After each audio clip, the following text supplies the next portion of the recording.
कैथल के पेवा चौक से आप तस्वीरें देख रहे हैं और कैथल के पेवा चौक पर जो महिलाएं हैं, तमाम महिलाएं यहां पर चिलचिलाती गर्मी में प्रदर्शन कर रही हैं। आखिर क्यों प्रदर्शन करना पड़ा, आखिर मांगे क्या हैं? क्योंकि एक तरफ तो सरकार और प्रशासन स्वतंत्रता दिवस मनाने की तैयारी कर रहा है, वहीं ये भारत की महिलाएं हैं जो यहाँ पर इतनी तपती दोपहरी में इनको प्रदर्शन करना पड़ रहा है। जानते हैं आखिर वजह क्या है। जी, क्या नाम है आपका?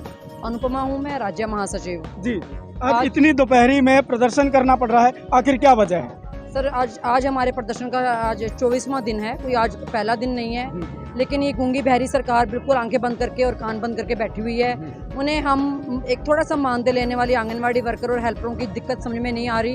2018 में भी हमने प्रदर्शन किया था, सरकार ने हमारे से बहुत सारे वादे किए थे, लेकिन जिस तरह से कुशल और अर्ध कुशल की कैटेगरी देना, PF लागू करना, रिटायरमेंट पे एक मुश्त राशि देना, मेडिकल लीव आदि देना, इस तरह के बहुत सारे वादे किए गए थे, लेकिन सरकार इन सब वादों से मुकर गई है। और जब उसके बाद हम सरकार को कई बार ये बातें याद दिला चुके हैं, लेकिन सरकार जो है बिल्कुल हाथ अपना पल्ला झाड़ चुकी है, हमारी बातें नहीं मान रही। इसलिए मजबूरीवश हम कुछ भी नया ना मांगते हुए सरकार से 2018 के जो वादे किए गए हैं उन्हें लागू करने की जो है डिमांड कर रही हैं। और 2018 में ही हमारे माननीय प्रधानमंत्री मोदी जी ने 1500 रुपये वर्कर और 750 रुपये हेल्पर के बढ़ाने की घोषणा की थी, वो भी हरियाणा सरकार मार चुकी है। हमें दुख है और उसके बाद हमारे ऊपर नए नए काम थोपे जा रहे हैं। ऑनलाइन काम के माध्यम से एक पोषण ट्रैक ऐप लागू करने के लिए हमारे ऊपर दबाव बनाया जा रहा है, जबकि अगर हम उस पोषण ट्रैक पे काम करते हैं तो हमें 4-5 घंटे एक दिन फ़ोन पे करने पड़ते हैं, वही सारा काम हमें फिर रजिस्टरों में करना पड़ेगा। अगर हम इस तरह से काम करते हैं तो हमारा जो निजी जीवन है वो सारा अस्त व्यस्त हो जाएगा। इसलिए हमने वो काम करने से मना किया, तो हमारा जो है वेतन रोक लिया गया है। हमें 3-3 महीने से पोषण ट्रैक के कारण वेतन नहीं दिया जा रहा, और इससे पहले बजट का बहाना बना के जो सेंटर की तरफ से जो मानदेय दिया जाता है वो किसी ब्लॉक का 8 महीने का, किसी का 6 का, किसी का 7 का, इस तरह से मानदेय रोका हुआ है। सेंटरों का किराया नहीं दिया जाता, मानदेय तो मिलता ही नहीं है। वर्कर हेल्पर अपने घर से मकान मालिक के सेंटर का किराया देती हैं। इस तरह की बहुत सारी गंभीर समस्याएं हैं जिनको लेके हम आज 24वां दिन है जो हम प्रदर्शन कर रहे हैं। जी, एक तरफ जहां इनका प्रदर्शन 24 दिन हो गए चल रहा है, और प्रदर्शन वहां चल रहा है जहां से तमाम हरियाणा के लिए महिला एवं विकास मंत्रालय चलाया जाता है, यानी कि महिलाओं और बच्चों के लिए विकास की जो नीति है वहां से शुरू की जाती हैं और लागू की जाती हैं तमाम हरियाणा में। और सूबे की सियासत की बात करें तो सूबे की सत्ता तमाम दावे करती है कि हरियाणा में हम जो है विकास के नए आयाम गढ़ रहे हैं। तो वहीं महिला एवं विकास मंत्रालय के जो है घर पर धरना प्रदर्शन दिया जा रहा है, लेकिन उनसे क्या बातचीत हुई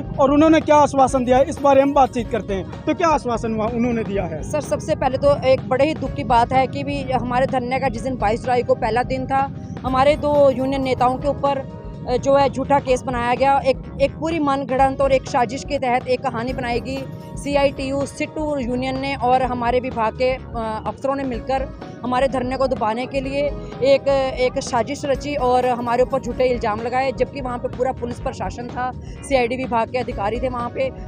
अगर ऐसा कुछ हुआ होता तो वो भी हमारे अगेंस्ट कोई ना कोई रिपोर्ट करते, लेकिन ऐसा कुछ नहीं हुआ। तो उन्होंने पूरे एक साजिश के तहत जो है सुपरवाइजरों ने धरने पर बैठकर हमारी जो नेता हैं जगमती मलिक के ऊपर झूठा केस बनाया और हमारी नेता कमला देवरा के ऊपर मतलब इतनी ज़्यादा जाती होगी, मुझे आपके माध्यम से बताते हुए शर्म आ रही है। अपने विभाग के अधिकारियों के ऊपर DPO ने उस कमला बहन को जो है ना टर्मिनेट के झूठे ऑर्डर दिए। उसको हमारा कोई पक्ष नहीं सुना गया, हमारे से कोई नहीं पूछा गया, कोई गवाह नहीं पेश किए गए, कुछ नहीं किए गए।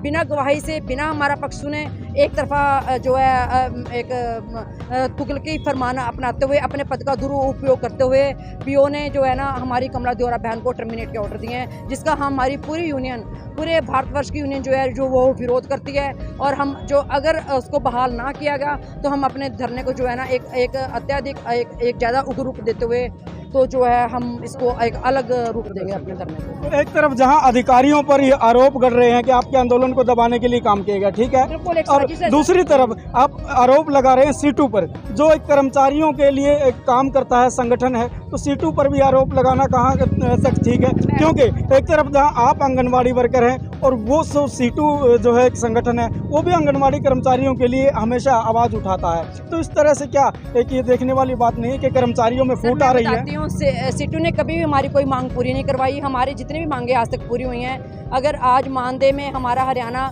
कई राज्यों से थोड़ा अच्छा मानदेय ले रहा है और भी बहुत सारी बातें हैं। वो एक जगमती मलिक हमारे संगठन की वजह से पूरी हुई हैं, क्योंकि बहुत साल पहले जगमती मलिक हमारी नेता हैं, सीनियर नेता, एक क्रांतिकारी नेता हैं, एक बहुत अच्छी नेता हैं वो। उन्होंने अपने आप को CITU सीटू से अलग कर लिया था। एक उसी बदले की भावनाओं को लेके वो उन्होंने सुपरवाइजर्स को भड़काया, उनको मिसगाइड किया और उनका साथ देते हुए हमारी आंगनवाड़ी वर्कर जो हमारी नेता हैं कमला दोरा को और जगमती मलिक के अगेंस्ट जो कार्रवाई करवाई। लेकिन उनका कहना है कि हमें जो वहाँ पर भेजा गया था, अधिकारियों ने आदेश दिए थे, आप लोगों ने दुर्व्यवहार किया। एक जाति सूचक शब्दों का इस्तेमाल करना कहाँ तक ठीक है? मैं बताती हूँ सर, अगर वहाँ पे हमने दुर्व्यवहार किया होता तो वहाँ पुलिस की 4 गाड़ियाँ थी उस दिन।